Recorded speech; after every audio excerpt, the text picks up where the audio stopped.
Browns 0-8 at home. Just sad. I haven't heard you this down since Dr. Brown got fired. It's a game that we were in, and it's a game that we just don't finish. I don't want to watch anymore. Why? Why does that happen? I'm so sick of watching those plays. 0-16. I definitely do not want to watch it all 22. That's up and down to me. That looks like dysfunction.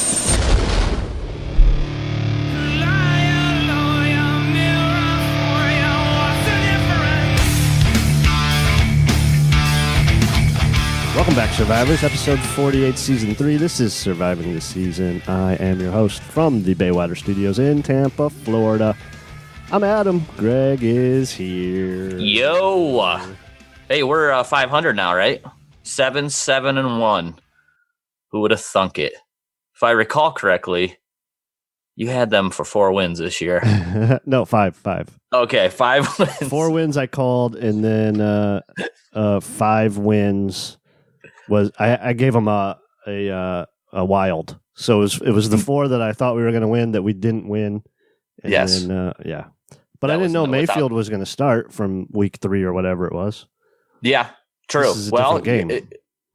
Right, and we didn't know Hugh was going to get. So you take out the Hugh tax that Pete Smith so often talks about that he brought up on our show.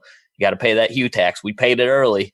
It's why we're not going to the playoffs at this moment, even though Baltimore's really playing well right now. So even if we were to win out, I still don't know. I mean, even if we would have had that extra game or two, Baltimore might even still beat us there. I think they have an extra win than us, but it would come down. Wouldn't that be nice if it came down to week 17, last game of the season, up against Baltimore, winner goes to the playoffs? Like, could you imagine? God, I guarantee there'd be more Browns fans in their stadium than what there were Ravens. Yeah, they stole our team. Pretty much awesome showing from Browns fans today. What a turnout! Hell yeah, fantastic job. Chanting Baker all fourth quarter. I was hoping to get some Hugh chants. F you, Hugh. Something. Hey, Baker Mayfield, the stare down. Oh man, gosh. I love it. Put it in the history books. And I see on Twitter people are saying, like, all right, can we finally put this to rest, though, today? If we go out, we win this game, you put the Hugh Jackson stuff to bed. No, Baker Mayfield, he's like an elephant. He never forgets, man. He remembers, and he's going to remember this for the rest of his life. Like, you traitor, you Benedict Arnold, you in the middle of the season, you get fired, you go over to a division rival and act like that's okay. Oh, what? I just don't understand. What's the big problem? What's the big problem? We still have to play that team twice. What's the problem, Hugh? Come on, give me a break, you bum. I'm so happy that we just going 2 times, just absolute smackdown. And I get it. Bengals are banged up. Bengals are missing a lot of players. Who knows what they're going to do with their? But they did it to us. How many years they've been putting the smack down on us? It's our turn. We turn it around. We put every year we're coming and we're playing in Cincinnati with a hurt team, or they're playing us in Cleveland and our team's all banged up. Not this year. We're in relatively good health. We have a star quarterback. We have a star on defense. I mean, there's stars all over this team now. And so it's like the sky's the limit. The one thing that we saw today that I'm most worried about, the worry when we drafted him, Denzel Ward taking that concussion today, which they haven't said that's a concussion, but if that's what it is, that's the second one of the season.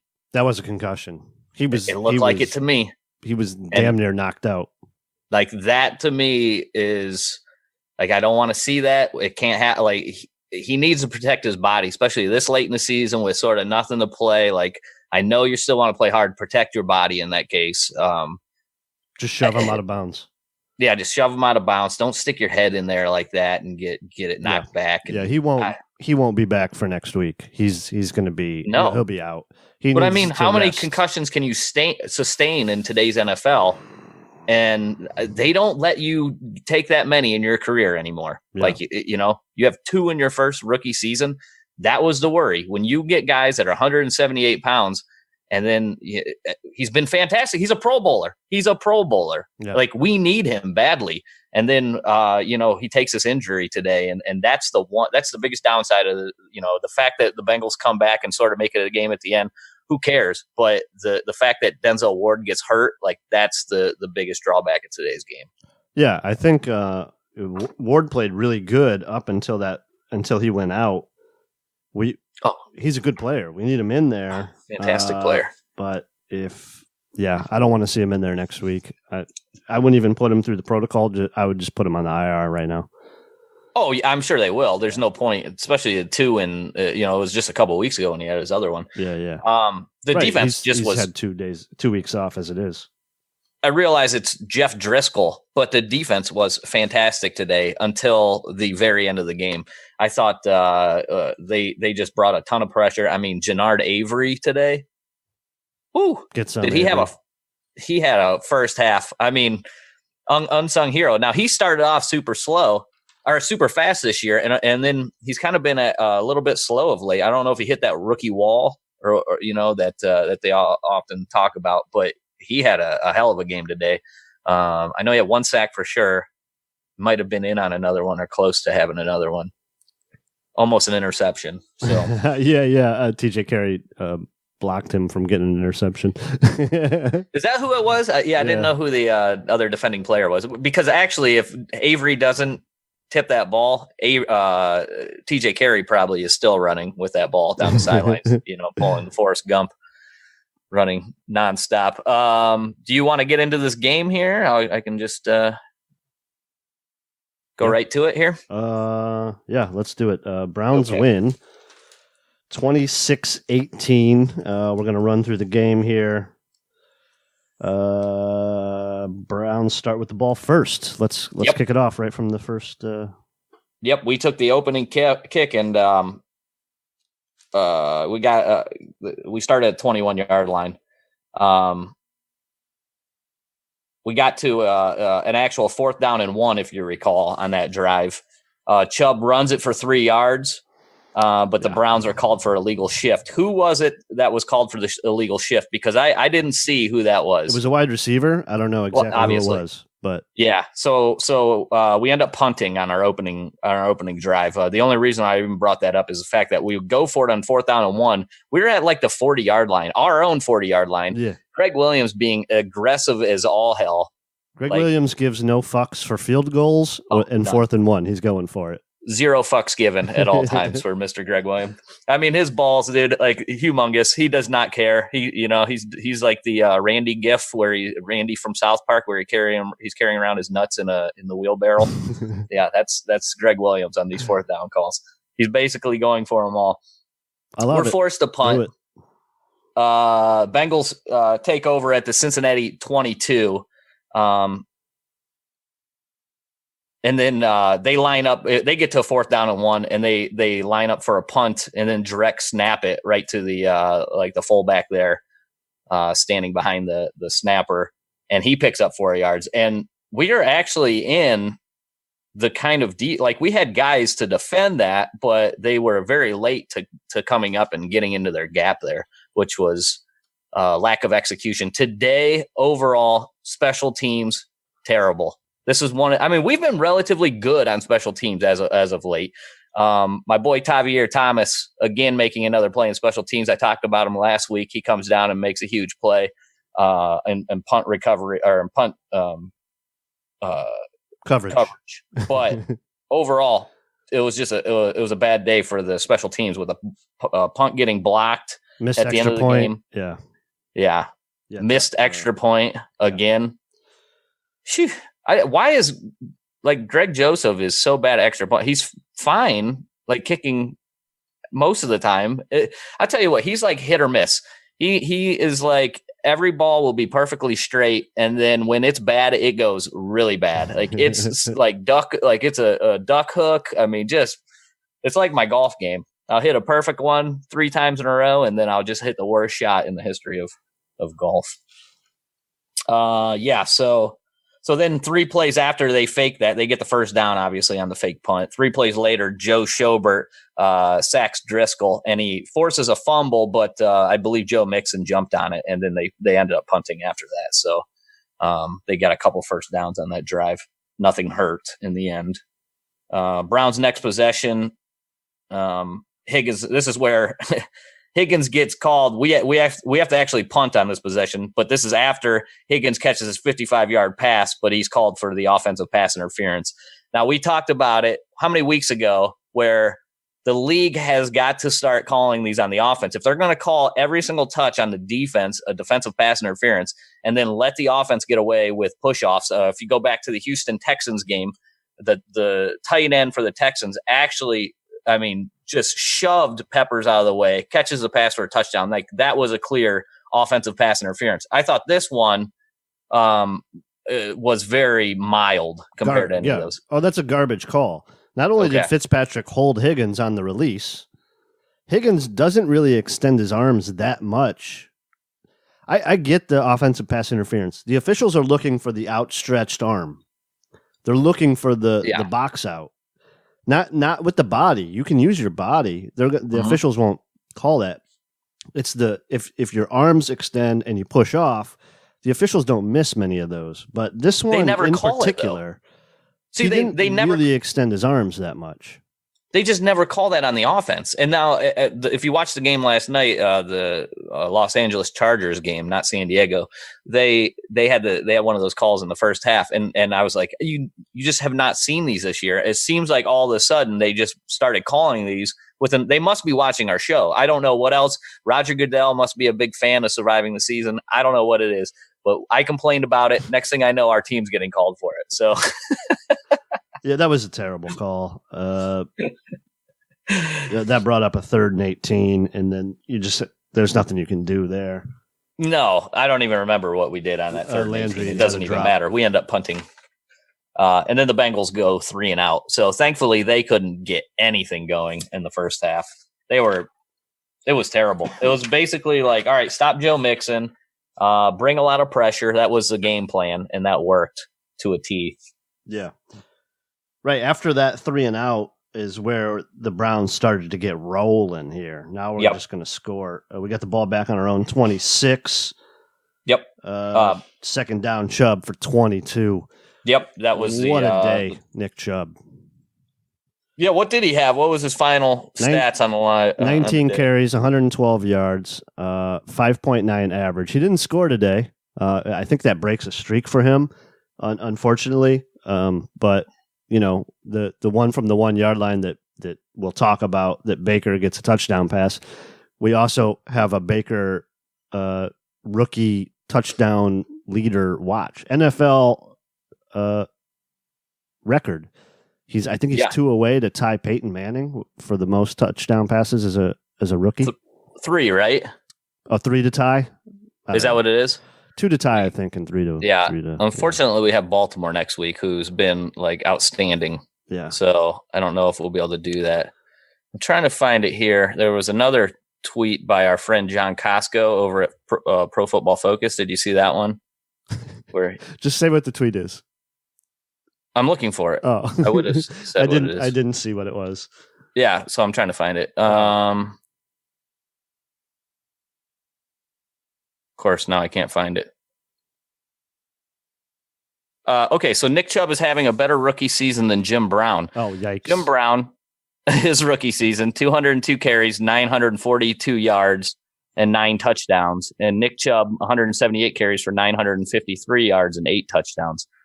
Easy does it here. Easy does it with the comparisons to 50 years ago. Hey, come on. It was a running league. It's not even a running league anymore. And he's obviously better than Jim Brown already. So if you don't want to give him credit, that's on you. Tough luck. Guess you don't like Nick Chubb. I just don't like to compare the because if you go back 50 years ago, Nick Chubb is probably going for 3,000 yards. Oh, you just compare Baker Mayfield to Peyton Manning. But I can't compare. Manning's still alive. Jim Brown's alive. Come on, how dare you? Manning was in the league 4 years ago. Okay. Yeah, he was a rookie a while ago. But I'm just saying that's what John Costco says. We've had him on the show numerous times. You don't want me to say his tweet? I won't next time. No. You're actually making a good point. Baker's touchdown passes as a rookie is a little different than Peyton's touchdown passes as a rookie because of the league has changed so much over the years. Peyton Manning also threw like 50 interceptions his rookie season. Right. He was terrible. Right, and your rookie performance extrapolates over your entire career, as evidenced by RG3 as well. Ah, how dare you! You had to kick old RG3 right in the nuts with that one, didn't you? Right. All right. So we took over. We had that 22-yard run by Nick Chubb. Then we get to down to the Cincinnati 15-yard line, and we have a 4th down and 1. And this was an interesting play call here. They actually drop back the pass, and Mayfield buys a little bit of time and then finds Jarvis Landry running a crosser, and he picks up 6 yards. Landry had a good idea of his thought process was just get the ball and hold it in tight, protect the ball at all costs. You could tell. So he did a nice job. Picked up the 1st down, and that got us down to the 9-yard line. 3 plays later, it was David Njoku, which, we've asked here at Surviving the Season for 2 seasons, why, when we get into the red zone, don't you throw the ball up to the 7-foot high jumper more than 2 or 3 times in an entire season? They do it. It's so easy. It couldn't be any easier. It's like taking candy from a baby. It's the easiest play you could possibly run. He goes up, easily catches it, touchdown, 7-0 Browns. Yep. And we kick off, and what do the Bengals do? 3 and out again. And this time it was after the Jernard Avery sack on 3rd down and 11. I know you sent me a text that they were 0 for 5. 0 for 5 in the first half on 3rd downs. Yeah. Okay. Then I don't think many of them were short 3rd downs either. 3rd and 4, 3rd and 4, 3rd and 9, 3rd and 9, 3rd and 11. Okay. So, yeah. So the defense did an excellent job on 1st and 2nd down in this game until the second half. For whatever reason, once we got into the 4th quarter, next thing you know, they're picking up 1st downs at will. It really didn't make sense. They go 3 and out there. 8:45 in the 2nd quarter. And the Browns, we go 70 yards in 3 plays. It's Landry it's almost the same. I wonder, when I go back, I don't think it was the same design play because I don't think Njoku ran out on a pass there. So it was different design, different routes. I want to go see what they did totally different when we get to go back and watch the all 22. You're talking about different nice than ball. The Landry pass to Chubb earlier this year. That's what you're saying. It's a different design from that play? Wasn't that just last game? No, that wasn't against Denver. Well, if it wasn't, it was only like 2 games ago. Yeah, it's recently, but it's another Landry throw. Yeah. And this one was a beautiful throw. Hits Perriman in stride, and he goes for 63 yards. Perriman again. Was he our leading receiver again today? Let me run through the box score here. Perriman had 2 catches, 76 yards. Njoku, 73 yards on 3 catches and a score on 4 targets. Padded that stat there at the end. Rashard Higgins, probably the receiver of the game. 7 targets, 6 receptions, 60 yards and a score. We'll get he was through fantastic. To him. And he would have had 55 more yards if the refs didn't steal that one from him. Landry had 4 receptions for 47 yards on 8 targets, and we'll hit the rest as we go. Yeah. So we start off the drive with a 63-yard to Perryman, which was a fantastic throw, fantastic catch. 1st down and goal from the 7. Chubb gets 6, almost gets in the end zone. And then 2nd down and goal from the 1. Fells, who's is covered up pretty good, uses his body like a center, boxing out the man, and Baker throws a fantastic ball. Perfect placement again by Baker Mayfield. Amazing. I can't believe he threw it. Mayfield's showing such professionalism as a 24-year-old to just throw the ball. Like he's not waiting for everything to be perfect. Just throw it in there and let your receivers make a play. And our sort of trash heap receivers, not trash, but how dare you? Thrown aside by other teams, Perriman and Landry and these. We don't want these guys. You guys take them, and Baker's letting them make plays. We don't have the biggest group of playmakers. So, boy, there's just the sky is the limit if we can bring in some really, really good threats. So Yeah, and that was I mean, the like, wrong that use was, of words. I wish I could edit that and take that back, but we're live, so. No, well, I mean, I wish like Baker is just making some dime throws, like just absolutely perfect throws. That one just right on the money. I know it's not a long throw, but it's right where it needs to be. Later on, the throw to Landry down the sidelines on the up and out route or the out and up route, like fantastic placement. I mean, he's doing that, and then at the same time, I think there's room for growth because he's missing throws. He even missed throws today. He's 27 to 37. He has 10 incomplete balls, and there's probably a handful of balls that he would like to have back because he knows he could have thrown them better, and his accuracy is better. He just missed them, flat out missed them. So guys are there, man. Guys are open, and Baker's putting it on them. I mean, for the most part, and I just still think there's a lot of room for this kid to grow. That's what's so goddamn exciting about it. I mean, 284 yards, 3 touchdowns. It's got to be like a perfect quarterback rating. I don't know if it is or not, but I mean, it's damn near, if not. Yeah. I mean, fantastic. Again, the kid's a stud. Yeah, agreed. Greg Joseph missed the extra point, 13-0. Whoops. So yeah, 13-0. Bengals punt again. Their punter he's going to have a sore leg after this one. Browns get the ball back with 4 minutes 55 seconds, and this is a long drive. It wasn't a lot of plays, right? They just kind of milked the clock here. We took this down to 10 seconds or 20 seconds, something like that. 9 or 10 plays, yeah. Yeah, and we basically burned off the whole clock. Led to a 37-yard field goal by Greg Joseph again. Made it 16-0 before half. Perriman had a nice 13-yard grab on an out pattern, if you remember that one, which made him look.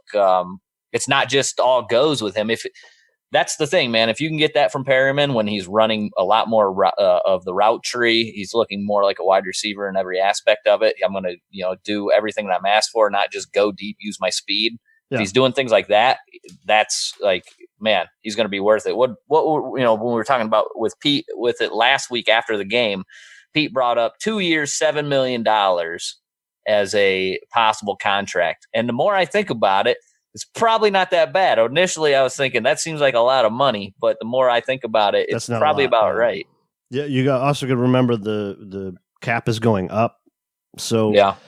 You got to like add. Every time we get to free agency, it seems like these dudes are making way too much money. Like, how do you pay $8 million for the second receiver? And now second receivers are making 12. I mean, that's just the way it goes. It always seems weird. Perriman should probably get a contract. We haven't talked about his hands, and that's all they talked about in Baltimore. Yeah. Well, not all, that because 11-yard catch on the sideline, he had to tiptoe it in. He had to shield it off of a defender. I mean, the kid's caught everything that they've thrown to him. Did you think he was in there? Do you think they should have reviewed it? I mean, it's kind of inconsequential if he got it or not, but it almost looked like he got the second toe down on the not this catch on the 13-yard, the one later in the game in like the fourth quarter. Yeah, you remember I know. I know which one you're talking about. Yeah, they just kind of went by the wayside. Yeah, that was another spectacular catch. Yeah, fantastic. Yeah, so he's been really good. After that Perriman out, Chubb went for 20. He had a couple just nice gash runs that are huge. Yeah, well, Duke did also. Yep. I thought Duke had one of his better games. Wait, it says here he only had 2 carries for 12 yards. Is that right? Oh, he had 6 catches for 54. So some lot of those were where they throw it forward. That gets marked as a pass. Whatever, that's just how they score it. So I think it seemed like he had the ball more in his hands, and he was doing a nice job with it as well. To turn. He turned a couple where you thought, oh, he's going to get nothing, and then he got something. Yep. So 16-0 half. You want to roll on? Yep. So we kick off to them. If you recall, we got the ball at the beginning of the game, so they get it at halftime. They ended up punting. This is where Avery almost had the interception, and TJ Carey on like whatever it was, third down and a lot there, and they ended up punting. Believe that's the only third down we gave up to them. Let me make sure. Yeah, they were 1 of 8 on third down. It was 3rd and 17, and it was just soft coverage and core got. I want to go back and see that because you got to think that they told him you got to play the sticks, and whoever the linebacker, which it looked like it was Jamie Collins, is like up playing the running back instead of dropping back, and then creates a giant void that the quarterback can throw into. Like, just play the sticks there, man. Like, what are we doing? Yeah. So I like that would be one of those plays where we got to go back and look at and see who screwed that up. Yeah, I'm sure the call was not, all right, let's play zone where there's going to be a gigantic hole right there for 18 yards. Yeah, he gave up 27 yards on 3rd and 17. Terrible. Mixon had a swing pass for 12 there. They got down to the Cleveland 40 and then just sort of stalled. Yep. And then, so we get the ball back at our 13-yard line. Then we get to 3rd down and 2 when Jarvis catches that 19-yard reception. This is the pass we were talking about. What a catch, son. The out and up, just absolute perfect placement. Again, 0 separation. Jarvis makes a fantastic catch. You know, he might not even have vision of that ball until it gets to him at the last second. But the placement is just, you can't place it any better. The announcers kept referring to it. They're like, well, if Baker sees the defensive back's numbers, you know, if the defensive back has his back to the quarterback, right. Mayfield will throw it. And he did it multiple times today. It's sort of a back shoulder throw kind of concept where the defender doesn't know the ball's coming. Mm-hmm. The wide receiver just adjusts his body at the last second and snags it. And you got to have good receivers to pull that off. And the placement has to be absolutely perfect. Mayfield did it multiple times today. Easy. Yep. Just that's what we talked about. Perfect placement over and over. Then we went with 4 straight runs after that one. Duke for 7 on 1st down. Chubb goes for 15 on 2nd and 3. Then Hilliard on the little sweep play gets involved for 15 yards, and then Chubb for 6 more.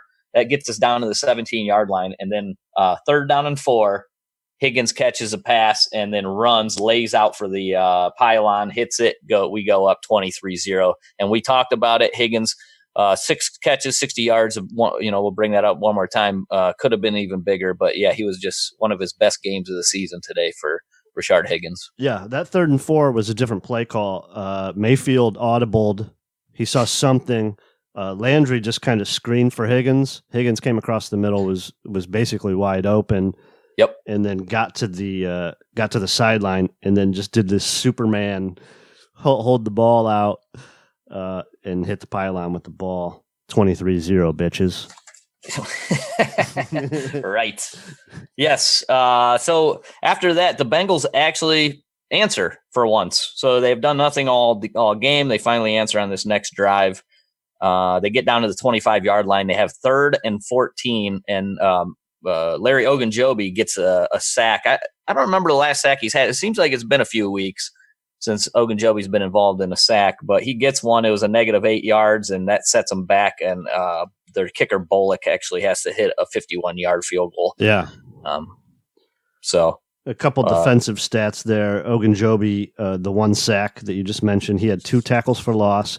Jannard Avery had the sack we mentioned earlier. He had 2 tackles for loss. Yeah. See, like Chris Smith was also, I don't know if he got credited for any of that, but it seemed like he was in the backfield on a number of those plays. Mm-hmm. Yeah.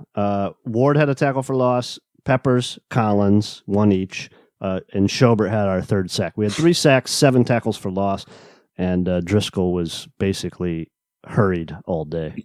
Schobert should have had a 2nd sack. Yeah. If you recall, he totally whiffed on one of those sacks. And same thing with Jabril Peppers. He whiffed on the one, I think. On that one where Ogunjobi actually gets the sack, Peppers is in there quick. It's tough when those guys are running full speed. You get ahead of steam. Right. You're running full speed. It takes one little slight move at the last second to sort of juke you and make you lose your momentum. And so that's probably what happened. So, yeah, we get the ball. We drive down again at the beginning of the 4th quarter, and we settle for a 31-yard field goal. It was set back, if you recall. There was a Greg Robinson hold on 1st down and 10 from the Cincinnati 18-yard line. That's right. Mayfield on this drive picked up 2 first downs with his feet. It was a 3rd down and 8 early in the drive. He gets 9, and then another one was 3rd down and 8, and it was challenged. And he that's the one where he stretched out the ball probably hit slightly late by the Dunlap. Bengals defender. Yeah, and there was a little scuffle. How about the Landry just threw his body right into that scrum?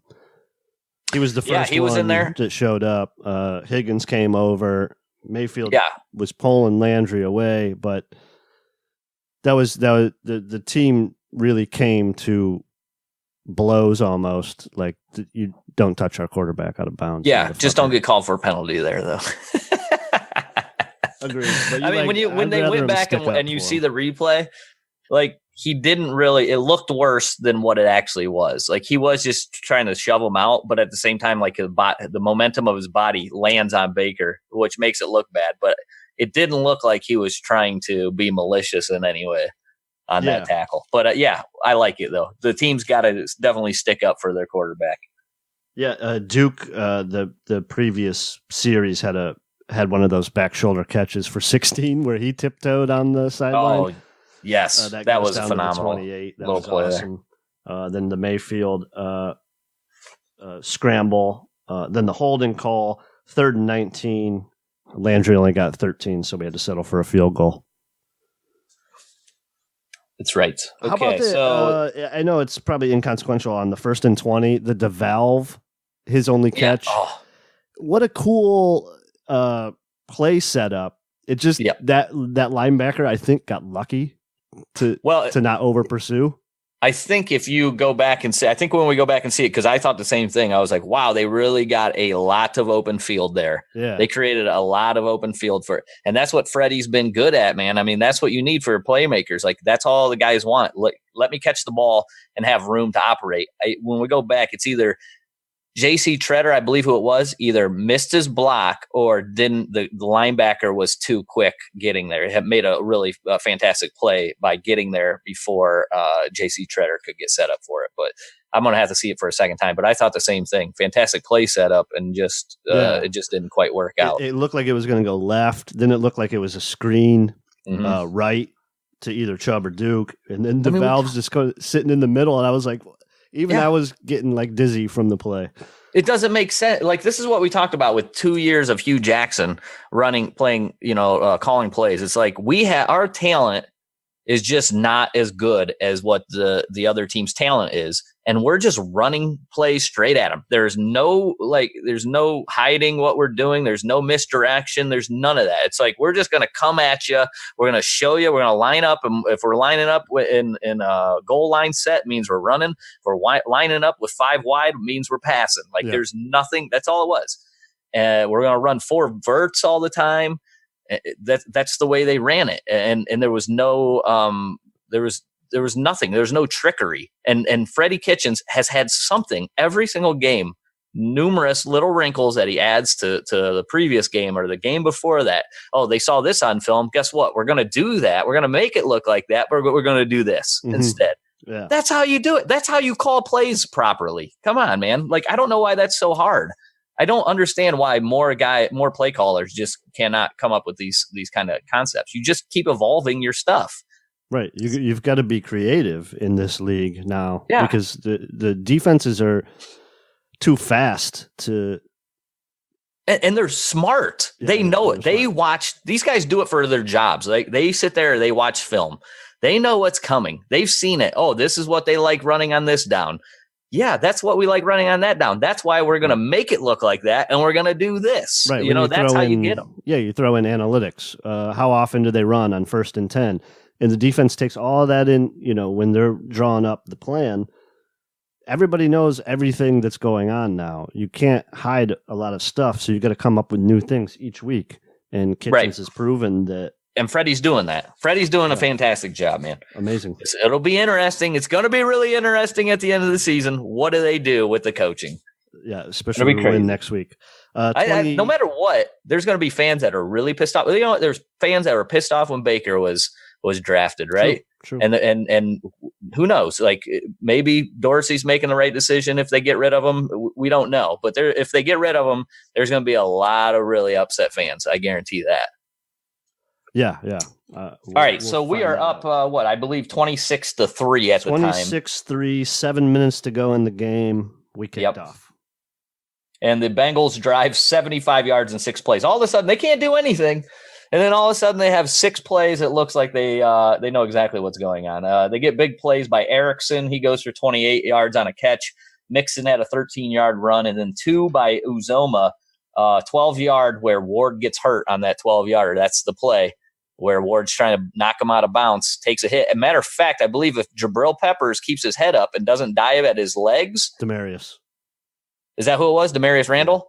23. If Randall, I was going to blame Michigan for that missed tackle. You see what the Michigan guy did to the Ohio State guy? What an asshole. Maybe I shouldn't be so confident, but I'm pretty sure that was Randall. Okay, well, either way, it was one of the safeties. One of the safeties blows the tackle, and Ward has to try to tackle him, gets ran over. Yeah, and then it was I vaguely remember who was covering him on the 14-yard. I can't remember on that. I remember how it went, but who was covering him on the 14-yard touchdown? I believe it was Carey. Probably doesn't matter. Let's put it at 26-10. Cleveland's getting the ball back their own 28-yard line. Yeah, and we go 3 and out. Not too worried. We have this game in hand. No, don't worry about it. We'll just punt it away, let them run some clock, and the punt gets blocked in the most Brownsiest way. Jabril Peppers looks like he maybe takes the wrong guy. Yeah. Shouldn't have happened. That can't happen. And this is what we talked about. I mean, look, if there's any coach that's going to go, it's Amos Jones. What if they get rid of Freddie and Amos sticks around? Can you imagine? Impossible. It'll be a march on Berea. Impossible. Not going to happen. Bengals take control 3:53 on the Cleveland 23? Yes, okay. And it was first down Uzoma for 14 right off the bat. So that puts him down into the 9-yard line. First down and goal from the 9. Mixon almost, I thought he was going to score on the next play, gets 5. I think it was Joe Schobert who makes the tackle there. And then on second down and goal from the 4, it's John Ross, the first-round draft pick of last year, gets the 4-yard touchdown. Right. Yeah, no problem. They're down 10. So if they don't get the 2-point conversion, we're fine. Yeah, basically over. They had no timeouts at this time, right. I think. But they got the 2-point conversion. And they get it. Cody Core, 2-point conversion catch. Like pretty easily, too. Yeah, there was nobody even near him. It's amazing without Ward how different this defense is. Mm-hmm. So 2:52 left. We start at the 16-yard line. Hold on. Would you have onside kick there with no timeouts? I probably would not have. No, because the onside kick is obsolete now. You can't run up. You remember? You got to stand still. You can't get a running start. They've ruined it. I don't know how many onside kicks have been recovered this year, but I bet if it went up to the percentages compared to all the years before, it's not even close. But you're basically you got 2:52, so you're going to have 2 plays before the 2-minute warning. Yep. And if the other team gets a first down, the game's over. But they should be running 3 plays. We know that. And you should be able to stop a team from running 3 times in a row. I guess you could, but I mean. But they only got to run 2 plays. Okay. Before you have no timeouts, but I don't know. I just don't think you can get an onside kick this day and age. I think one team has gotten an onside kick this year. I just don't think it matters where you get the ball back. I think it matters that you do get the ball back. So what doesn't it make a difference if you get the ball on your 35 compared to your 10? Yeah, it does, but I would rather at least try to get the ball back on the onside. Because if you do an onside kick, the other team's getting the ball at the 50-yard line at least.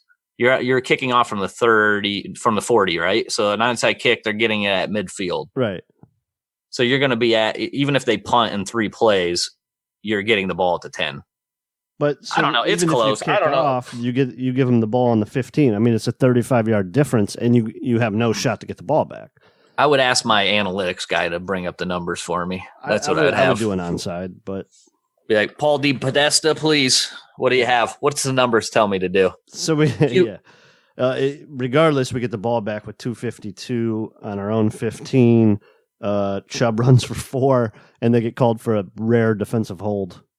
Yep. Which is a good call though, because that's one of those like double team blocks where he double teams and then moves on to the other defender.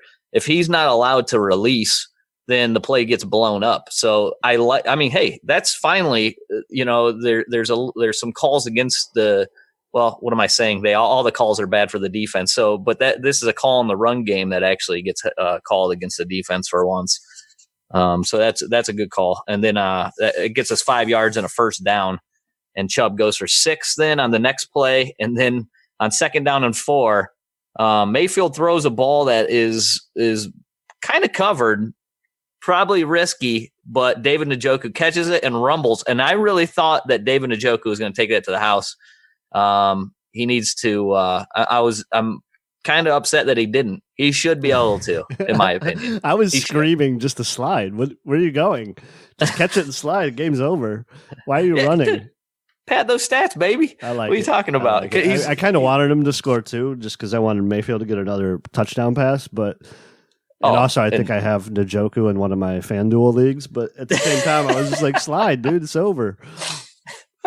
It's over. Yeah, it would have been fantastic though had he'd been able to score that touchdown, and even more when Mayfield goes over and talks smack to Hugh Jackson if he would have went over there after the touchdown. Oh my God! If you guys haven't seen that video, it's probably all over Twitter.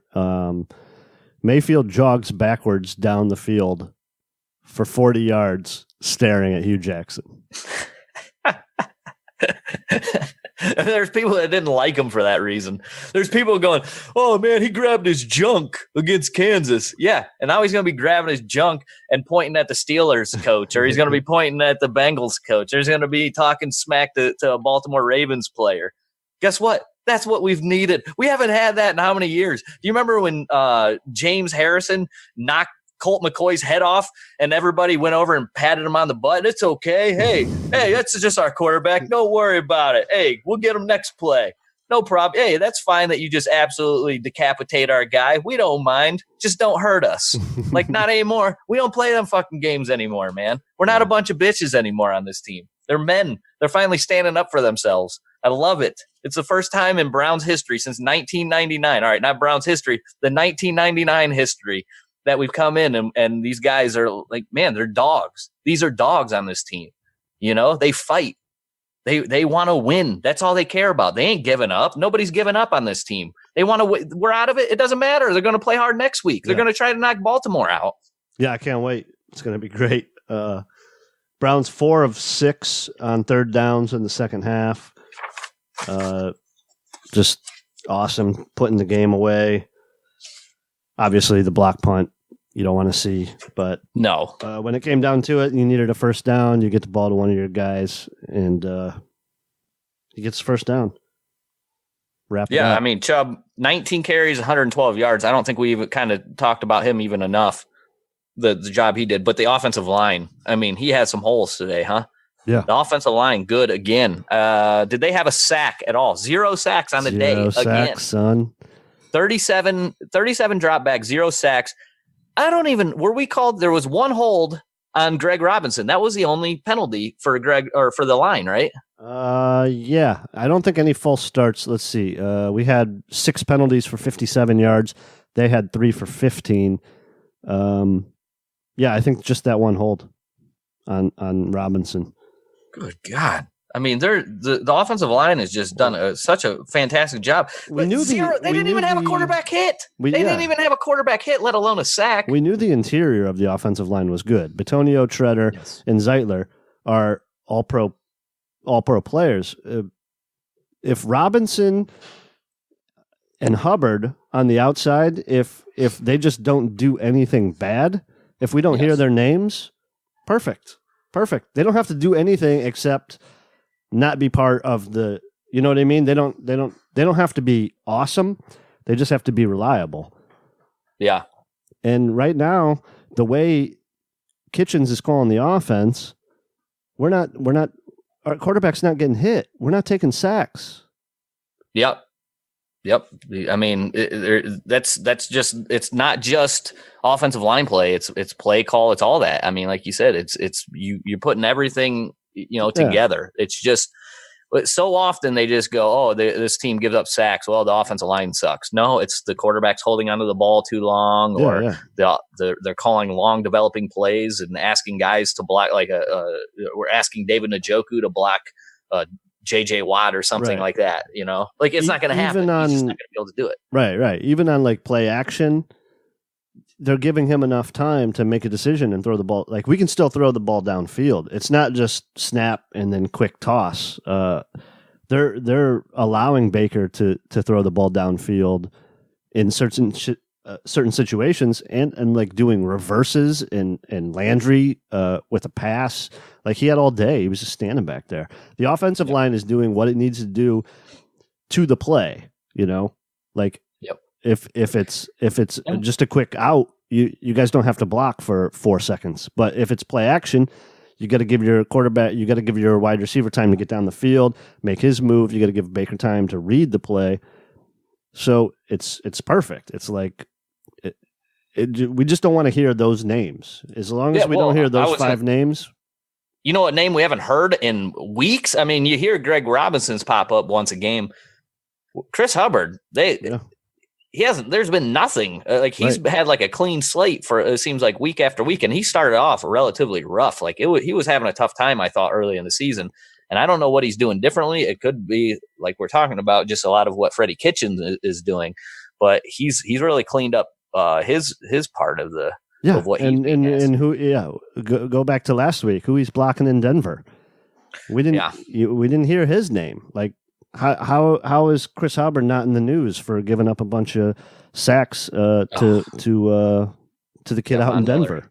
Yeah, and I remember I believe it was year 2 of Mitchell Schwartz where he gave up like 3 sacks to Von Miller, and people were like, "Get rid of this bum." They couldn't wait to drive him out of town. Like he's terrible, and guys will have bad games. You're not always going to win. Like sometimes you just have bad games. It just happens. Nobody's going to have perfect games their whole career. Yeah, it's just awesome that they're stringing them together, too. Absolutely.